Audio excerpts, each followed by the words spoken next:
Olá pessoal, uma boa noite a todos. Sejam bem-vindos ao canal Sistema de Ensino Monte Carlo.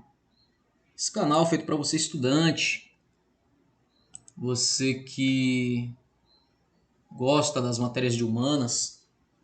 Aqui nós temos playlists bastante variadas com assuntos de geografia, sociologia, filosofia e história, que é a minha formação. Eu sou formado em história pela Universidade Jorge Amado. E nesse caso aqui, nesse módulo aqui, nós estamos fazendo a análise do livro do professor Carlos Ginzburg, Queijo e os Vermes, livro que eu recomendo demais, um livro que me ajudou muito na época da graduação. E nós vamos aí já no capítulo 28, cujo tema é o monopólio do saber. Se você caiu de paraquedas aqui no nosso canal, eu recomendo que você dê uma passada na nossa playlist, dê uma olhadinha nos capítulos anteriores para que o vídeo não fique tão longo e você não fique. ah, o vídeo não fique muito longo, não fique muito extenso e acabar a gente sendo maçante e repetitivo aqui. Então dá uma passadinha na nossa playlist, faz essa maratona, são vídeos lá na sua média lá de 10, 15, o mais longo são 25 minutos, tá? E fica até servindo aí como um audiobook. Então, turma, partindo da nossa última aula, a sabatina, né, a qual o Menóquio ele foi submetido. Então, nesses discursos, Menóquio, nós vemos emergir como que por uma fenda no terreno um extrato cultural profundo, né? Toda aquela referência cultural que ele tinha, tanto o que ele aprendeu com os eclesiásticos, como o que ele aprendeu na cultura oral, né, com seus contemporâneos, com seus conterrâneos, é tão pouco comum que se torna quase incompreensível. Incompreensível, não sei se proposital, né, ou se isso era uma forma dele se expressar, ou para ele as coisas não estivessem tão claras. Mas eu acredito que era uma estratégia para se defender da condenação. Esse caso, diferentemente dos outros examinados até aqui, envolve não só uma reação filtrada pela página escrita, mas também um resíduo irredutível da cultura oral. Para que essa cultura diversa pudesse vir à luz, foram necessários a reforma protestante e a difusão da imprensa. Graças à primeira, no caso a reforma protestante, um simples moleiro pôde pensar em tomar a palavra e expor suas próprias opiniões sobre a igreja, já que ele viu que alguém já teve essa iniciativa, né? E a sua opinião sobre a igreja e sobre o mundo. E a segunda, no caso a imprensa, Menóquio teve a palavra, ele tivera a palavra, teve a oportunidade de ler à sua disposição para exprimir a obscura, inarticulada visão do mundo que fervilhava dentro dele.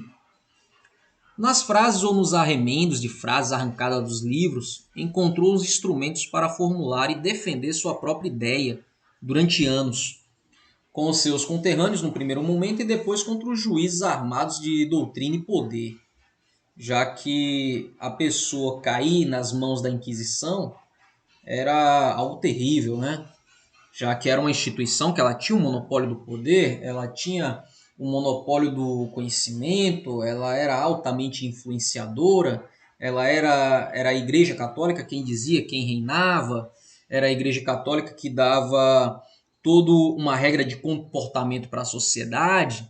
Então, quando ela vê suas estruturas abaladas por uma concorrente, que é o movimento protestante, então ela vai utilizar de artifícios, de mecanismos para manter o controle pelo temor. E a engrenagem mais poderosa e perigosa nesse momento foi o Tribunal da Santa Inquisição. Desse modo, viveu pessoalmente o salto histórico de peso incalculável que separa a linguagem gesticulada, murmurada, gritada da cultura oral da linguagem da cultura escrita, desprovida de entonação e cristalizada nas páginas dos livros. Um é como um prolongamento do corpo e a outra é coisa da mente. A vitória da cultura escrita sobre a oral foi, acima de tudo, a vitória da abstração sobre o empirismo. Na possibilidade de emancipar-se das situações particulares está a raiz do eixo que sempre ligou de modo inextricável escrita e poder. Casos como o Egito e a China, por exemplo, onde castas respectivamente sacerdotais e burocráticas, elas monopolizavam durante milênios a escrita hieroglífica e a ideográfica, né? Deixando isso claro, que quem tinha o poder, a possibilidade de exercer esse poder da escrita e do acúmulo de conhecimento era quem tinha o controle social, político e econômico da sociedade. A invenção do alfabeto, que ocorre cerca de 15 séculos antes de Cristo, ela quebrou pela primeira vez esse monopólio. Não foi suficiente, contudo, para pôr a palavra à disposição de todos, já que aprender a ler e escrever era algo dado a poucos. Só os mais abastados tinham essa oportunidade. Somente a imprensa tornou mais concreta essa possibilidade de um plebeu, de um escravo, de uma pessoa da base da pirâmide social ter a oportunidade de aprender a ler, de ser alfabetizado, né? Menóquio era conscientemente orgulhoso da originalidade de suas ideias e por isso desejava expô-las às mais altas autoridades civis e religiosas. Ao mesmo tempo, porém, sentia a necessidade de dominar a cultura dos seus adversários. Que adversários eram esses? Os eclesiásticos, a gente do clero. Compreendia que a escrita e a capacidade de dominar e transmitir a cultura escrita eram fontes de poder. Não se limitou, portanto, a denunciar a tradição dos pobres pelo uso de uma linguagem burocrática ou sacerdotal, como era o caso do latim. O horizonte de sua polêmica era um pouco mais amplo. Quando ele dizia: "O que é que pensa? Os inquisidores não querem que nós saibamos o que eles sabem", exclamou muitos anos depois da ocorrência dos fatos que estamos contando, né? Dirigindo-se a um conterrâneo que era o Daniel Jacomel. Entre nós e eles, a contraposição era clara. Eles eram os superiores, os poderosos, não só os situados no vértice da hierarquia eclesiástica, e nós, os simples camponeses. É quase certo que Daniel era analfabeto, porque durante o segundo processo ele citou algumas palavras de Menóquio, todavia ele não assinou o documento. Só isso é suficiente para dizer que o cara era analfabeto? Nesse caso, é sim, porque todo depoimento e toda acusação tinha que ter a assinatura do depoente, né? Para, no caso de se precisar recapturá-lo para uma nova exposição, saber aonde encontrá-lo. Então, se a pessoa não assina do próprio punho, então já era um indício de que essa pessoa não era alfabetizada. Tá? Menóquio, ao contrário, ele sabia ler e escrever e ainda dominava um pouco do latim, mas nem por isso pensava que a longa luta que iniciara com as autoridades dissesse respeito só a ele.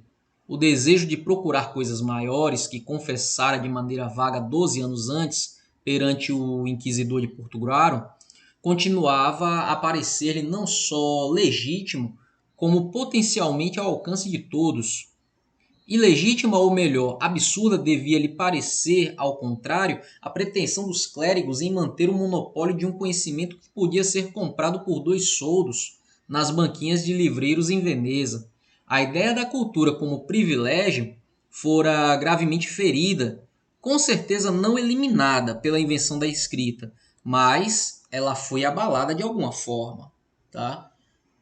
Dado que a Igreja Católica agora ela tem uma concorrente, que é o movimento protestante, e pessoas dadas como ignorantes elas dominavam a escrita, a leitura e até um outro idioma. Então, turma, finalizamos aqui o capítulo 28. Na próxima aula nós vemos o capítulo 29, tá? Deixa eu só dar aqui uma explanação. O capítulo 29 será As Palavras do Fioreto, que foi um dos livros que o Menóquio leu. Aproveitando para pedir o seu like, pedir a sua contribuição com a sua inscrição, né? Não lhe custa nada, é uma forma de você contribuir e mostrar as relevâncias do nosso conteúdo aqui para a plataforma do YouTube. E pedir a sua presença na nossa próxima videoaula. Dúvidas, sugestões, tem aí a aba de comentários. Fiquem todos bem, até uma próxima.